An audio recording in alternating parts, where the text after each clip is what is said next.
This type of predator does not belong in a residential setting. Convicted sex offenders who were living in secure institutions are being moved by the state into neighborhood group homes, and people who live in some of those neighborhoods shocked when we told them who moved in nearby. Tonight, in our exclusive New York State Exposed report, looking out for your safety. A dozen sex offenders had been staying at the Monroe Developmental Center in Brighton, but the state recently closed it down. And we found out those sex offenders were quietly moved into residential areas. So why did this happen, and why were families, even town leaders, not notified? Fred Davidson has new information every family needs to hear. Janet, the Monroe Developmental Center was home to people with severe developmental disabilities, and we discovered 12 of them are also on the state sex offender registry. They're now living in group homes. We've been tracking where they were placed. Take a look at this map. They're in neighborhoods throughout western New York, from Scottsville and Medina to Palmyra and West Seneca. But we discovered that people who live in those communities were never notified by the state. I was stunned and disappointed. I was not aware of it. That's how Sheila Megan reacted when I told her the news that 7 registered sex offenders recently institutionalized in the Monroe Developmental Center in Brighton are now living in 2 adjoining group homes in her western New York town. It's disturbing, extremely disturbing. That element does not belong in a neighborhood setting at all, under no circumstances. Megan is town supervisor of West Seneca and says she was given no notification by the state. The homes are on a residential street. Directly across the way is a family with a 13-year-old girl. I don't feel that that's a secure facility. It's on a road that's traveled and walked and biked and ran by so many families. It's dead smack in the middle of a neighborhood. The 7 sex offenders, all men, were placed in these community homes after the state closed the Monroe Developmental Center at the end of December. The closing is part of a statewide effort to save money and to deinstitutionalize those with severe developmental disabilities. Prior to its closing, MDC had about 90 residents, many with severe developmental disabilities, several of them with histories of violence.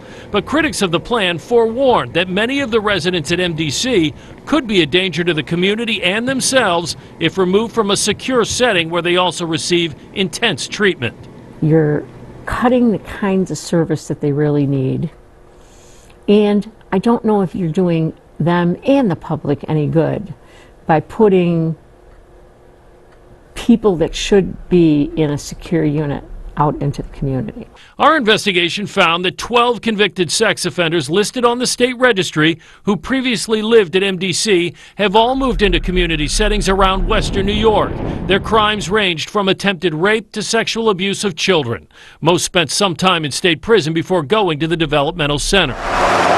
2 of them live in this group home in Scottsville, just up the street from the high school and the elementary school. Just like the town supervisor in West Seneca, neighbors here tell me they received no formal notification. I don't like it at all. I mean, it's kind of unsafe to be in your backyard because there's no security as far as we know there. The state points out that most individuals who lived at the institution did so voluntarily and willingly accepted treatment, and that their transition to group home settings is also voluntary, but only approved after a risk assessment by a team of trained clinicians. No one from the Office for People with Developmental Disabilities would speak with us on camera, but in an emailed statement, a spokesperson said, quote, "The safety of those in OPWDD services and the safety of the community are of utmost importance, and all measures possible are taken to ensure this safety." If you're talking about releasing sexual offenders into neighborhoods, the neighbors need to know that, and they have a right to know it. Assemblyman Bill Nojay, who represents Scottsville residents, opposed the closing of MDC. Every place you turn, this governor laudably is trying to save money, but he's trying to do that in the wrong places. And he's doing it in the places that he thinks will have very little public impact, or at least very little public notice. We've been tracking concerns about the closing and bringing those to Albany for almost a year now. In a statement last March, the governor's office told us sex offenders would, quote, "never be placed in a setting where they could harm themselves or others." We reached out again to Governor Cuomo's office last week for this story, and a spokesman says nothing has changed, and those considered a threat can still be held involuntarily in other institutions. Megan is not convinced. This type of predator does not belong in a residential setting. That predator belongs where we know we're safe from their bad behavior. As for the notifications, the governor's office says the state has no additional obligation to advise neighbors, town leaders, or even others living in these group homes about the placement of these sex offenders.